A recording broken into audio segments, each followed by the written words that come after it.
I suppose most of you have heard of Zen. But before going on to explain any details about it, I want to make one thing absolutely clear. I am not a Zen Buddhist. I am not advocating Zen Buddhism. I am not trying to convert anyone to it. I have nothing to sell. I'm an entertainer. That is to say, in the same sense that when you go to a concert and you listen to someone play Mozart, he has nothing to sell except the sound of the music. He doesn't want to convert you to anything. He doesn't want you to join an organization in favor of Mozart's music as opposed to, say, Beethoven's. And I approach you in the same spirit as a musician with his piano or a violinist with his violin. I just want you to enjoy a point of view which I enjoy. Now then, when that's been said, and I hope it's put your minds at rest, let me give you, first of all, some simple historical information. Zen is a form of Buddhism. It originated in China about 500 AD. And about 1200 AD, it migrated to Japan, where it exists today. And it is it's a way of life that has had an immense influence on the arts and on the culture, the poetry and architecture of the Far East. It has lately become of enormous interest to many people in other parts of the world. Now, normally when one talks about Buddhism, and Zen is a form of Buddhism, it is supposed that you're talking about a religion. And people are apt to classify themselves as Buddhists, as they might say, I am a Catholic, or a Methodist, or a Baptist, or an Episcopalian, or a Jew. But that is rather misleading. Buddhism is not a religion in that sense. If we want to find an equivalent to Buddhism in our society today in the West, probably the nearest thing to it is psychotherapy. When a person goes to a psychiatrist or a psychoanalyst to work out a serious personal problem, not because he's just nutty, not necessarily because he has hallucination or excessive singing in the ears with no clear physical origin, but when a person feels that his whole life is somehow disoriented and wrong, and he doesn't go to the preacher because the preacher only moralizes to him and says, my man, you should have more faith in God or something. So he goes instead to a doctor because in our day, a man with the tag of science on him has more prestige than a man who has the tag of religion. And so when a psychiatrist goes to work on you, his objective is more or less to change your state of consciousness. That is to say, if your state of consciousness, your state of mind, is one of being day after day constantly depressed, the objective of going to a psychiatrist or a psychotherapist is to have your state of consciousness changed to one of happiness. Now, in a somewhat similar way, the objective of Buddhism in all its forms is to bring about a fundamental change in a human being's everyday state of consciousness. If I make it yet more specific, it's to bring about a change in your sense of personal identity. That is to say, in your sensation of who and what you are. And in this way, Buddhism, which I suppose you know, is a method of changing consciousness, discovered or invented by a man called Gautama, who lived in India shortly after 600 BC, who was given the title Buddha because the word means the awakened one, the man who woke up. And therefore, that very title suggests that ordinary people are asleep. I remember a very wise man who used to give lectures like this. And when he came in, he used to be silent, and he'd look at the audience. And he'd gaze at everybody in the audience particularly for a long time, and everybody would begin feeling vaguely embarrassed. And when he'd gazed at them for a long time, he'd say, "Wake up! You're all asleep. And if you don't wake up, I won't give any lecture." Now, in what sense are we asleep? The Buddhist would say that almost all human beings have a phony sense of identity, a delusion, a hallucination as to who they are. I'm terribly interested in this problem of identity, and I try and find out what people mean when they say the word I.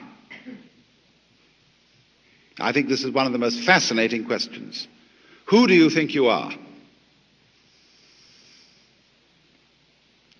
Now, what seems to develop is this. Most people think that I is a center of sensitivity somewhere inside their skin. And the majority of people feel that it's in their heads. Civilizations in different periods of history have differed about this. Some people feel that they exist in the solar plexus. Other people feel that they exist about here. But in American culture today, or in the Western culture in general, most people feel that they exist in here. And there is, as it were, a little man sitting inside the center of the skull. And he has a television screen in front of him, which gives him all messages from the eyeballs. He has earphones on, and that gives him all messages from the ears. And he has in front of him a control panel with various dials and buttons and things, which enable him to influence the arms and legs and to get all sorts of information from the nerve ends. And that's you. So we say in popular speech, I have a body. Not I am a body, but I have one, because I am the owner of the body in the same way as I own an automobile. And I can take the automobile to the mechanic, and occasionally in the same way I have to take my body to the mechanic, the surgeon, the dentist, the doctor, and have it repaired. But it belongs to me. It goes along with me. I'm in it.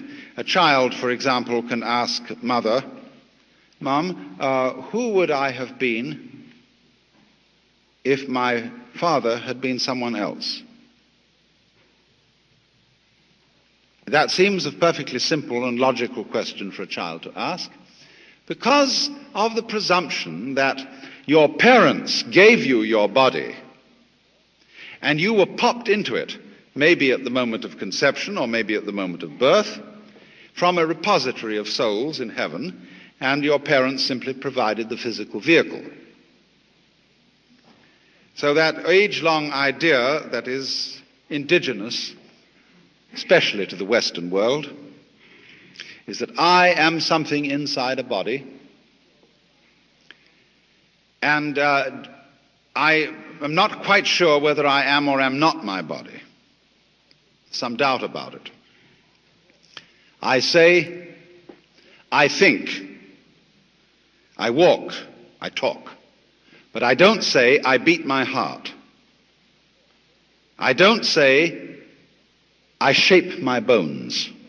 I don't say I grow my hair. I feel that my heart beating, my hair growing, my bone shaping is something that happens to me. And I don't know how it's done. But other things I do. And next, I feel quite surely that everything outside my body is quite definitely not me. There are two kinds of things outside my body. Number one is other people. And they're the same sort of thing as I am. But also they are all little men locked up inside their skins. And they're intelligent, they have feelings and values, and are capable of love and virtue. But the number two is the world that's non-human, that we call nature. And that's stupid. It has no mind. It has emotions, maybe, in animals. But on the whole, it's a pretty grim business. Dog eat dog. And when it gets to the geological level, it's as dumb can be. It's a mechanism. And there's an awful lot of it. And that's what we live in the middle of. And the purpose of being human is, we feel, to subjugate nature, to make it obey our will. And we arrived here, we don't feel that we belong in this world. It's foreign to us. In the words of the poet Houseman, I, a stranger and afraid, in a world I never made. And so all around us today, we see the signs of man's battle with nature. I'm living at the moment in a marvelous house in the Hollywood Hills. And we are overlooking a lake. And on the other side of the lake, the whole hill has suddenly been interrupted with a ghastly gash where they have made level lots for building tract homes of the kind you would build on a flat plain. This is called the conquest of nature. These houses will eventually fall down the hill because they are causing soil erosion and they're being maximally stupid. The proper way to build a house on a hillside is to do it in such a way as to effect the minimum interference with the nature of the hill. After all, the whole point of living in the hills is to live in the hills. There's no point in converting the hills into something flat and then going and living there. You can do that already on the ground. So the more people live in the hills, the more they spoil the hills, and they're just the same as people living on the flat ground. I mean, how stupid can you get? Well, anyway, this is one of the symptoms of our phony sense of identity, of our phony feeling that we are something lonely, locked up in a bag of skin, confronted with a world, an external, alien, foreign world that is not me. Now, according to certain of these great ancient philosophies like Buddhism, this sensation of being a separate, lonely individual is a hallucination. It's a hallucination brought about by various causes, the way we are brought up, being the chief of them, of course. I remember as a child, and you probably have very similar memories to mine, that all our parents were desperately interested in identifying us. Don't you remember that sometimes you went out and played with other children, and there was someone in the group of other children you admired and looked up to, and you came home imitating the mannerisms of that other child? And your mother said to you, Johnny, that's not you, that's Peter. And you felt a little bit ashamed because somehow you had let her down. She wanted you to be you, her child, and not Mrs. Jones's child, Peter. And so in many ways, we're all taught this. For example,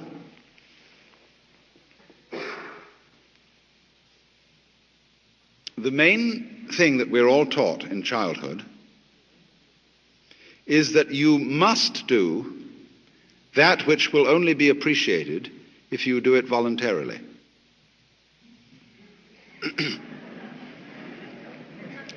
Now, darling, a dutiful child must love its mother. But now I don't want you to do it because I say so, but because you really want to.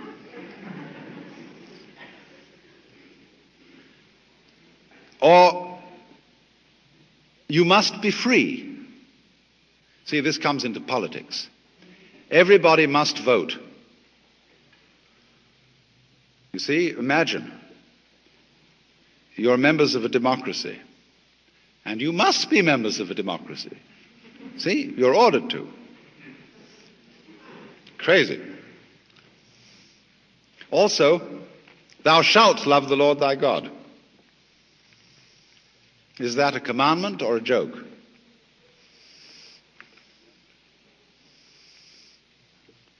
You know, if you suggest that the Lord is joking, most people in our culture are offended because they have a very moronic conception of God as a person totally devoid of humor. But the Lord is highly capable of joking, because joking is one of the most constructive things you can do. So, when you are told who you are, and that you must be free, furthermore that you must survive, you must go on living, and that becomes a kind of compulsion, you get mixed up. It's very simple. Of course you get mixed up. If you think you must do something, which will only be the thing required of you if you do it freely.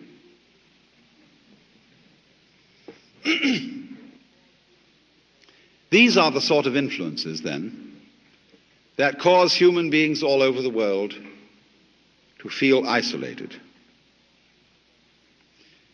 to feel that they are centers of awareness locked up in bags of skin.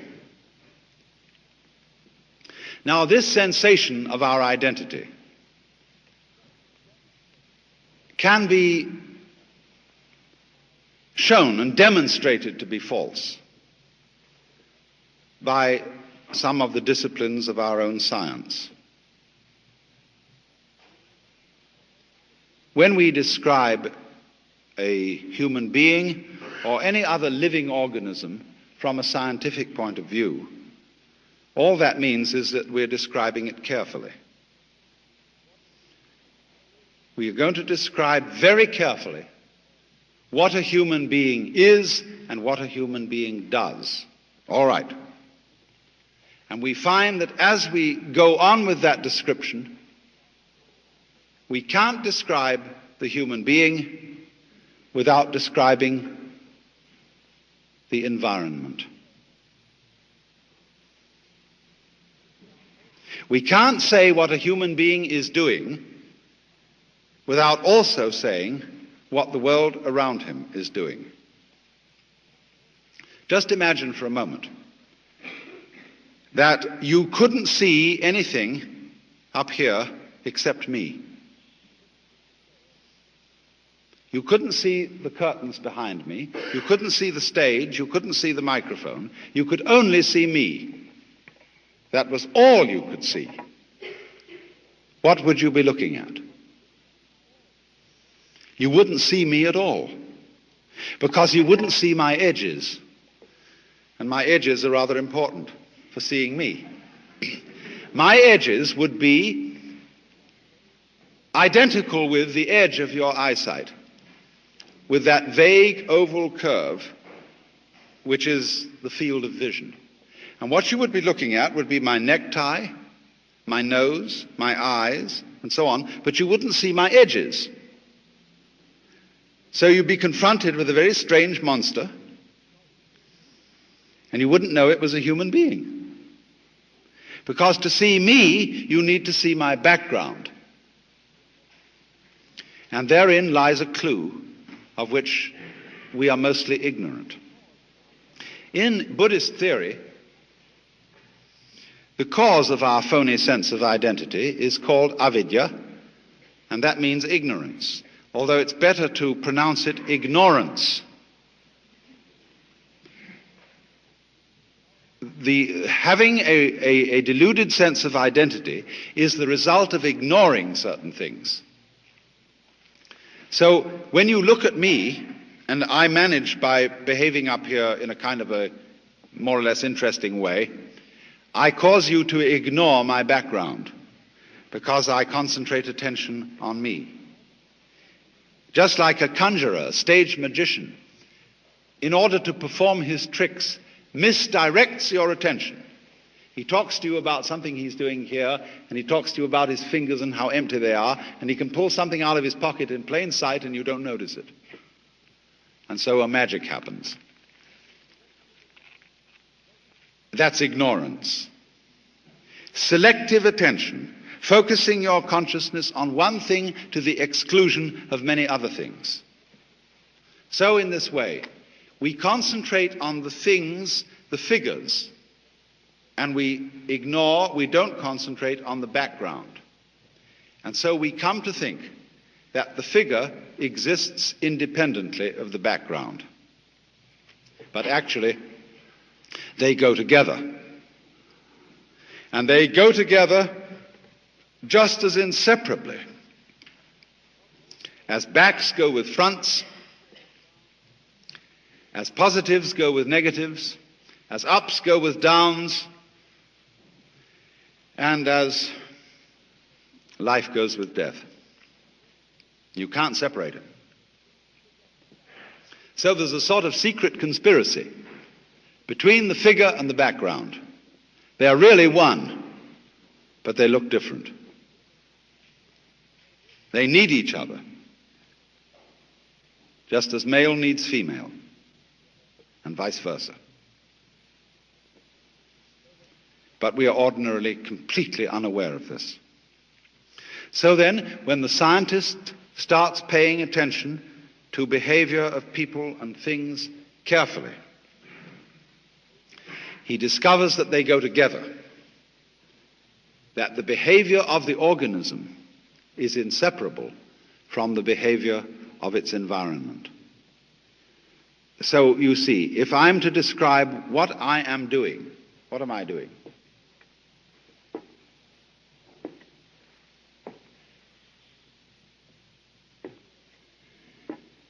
Am I just waving my legs back and forth? No, I'm walking. And in order to speak about walking, you have to speak about the space in which I am walking, about the floor, about the direction, left or right, in relation to what kind of room, what kind of stage, what kind of situation. Because if there isn't a ground underneath me, I can't very well walk. So the description of what I am doing involves the description of the world. And so the biologist comes to say that what he is describing is no longer merely the organism and its behavior. He is describing a field which he now calls the organism-environment. And that field is what the individual actually is.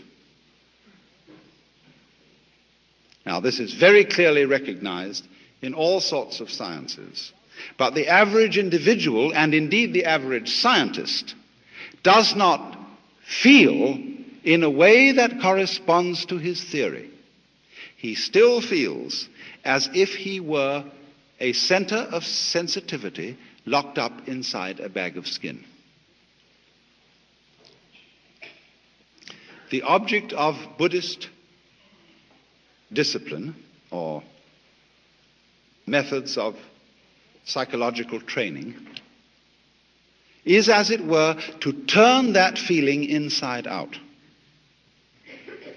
to bring about a state of affairs in which the individual feels himself to be everything that there is, the whole cosmos, focused, expressing itself here. And you as the whole cosmos expressing itself there and there and there and there and there and so on. That what, in other words, the reality of myself fundamentally is not something inside my skin, but everything, and I mean everything, outside my skin. But doing what is my skin and inside it. I mean, imagine that every one of us, look, in the same way that the sea, when the ocean has a wave on it, the wave is not separate from the ocean, is it? Every wave on the ocean is the whole ocean waving. The ocean waves and it says, yoo-hoo, I'm here, see? But I can wave all over the place. I can wave in many different ways. I can wave this way, go and wave that way. So the ocean of being waves every one of us. And we are its waves. But the wave is fundamentally the ocean. Now, in that way, your sense of identity would be turned inside out. You wouldn't forget who you were. You wouldn't forget your name and address, your telephone number, your social security number, and what sort of role you're supposed to occupy in society. But you would know that this particular role that you play, this particular personality that you are, is superficial, and the real you is all that there is.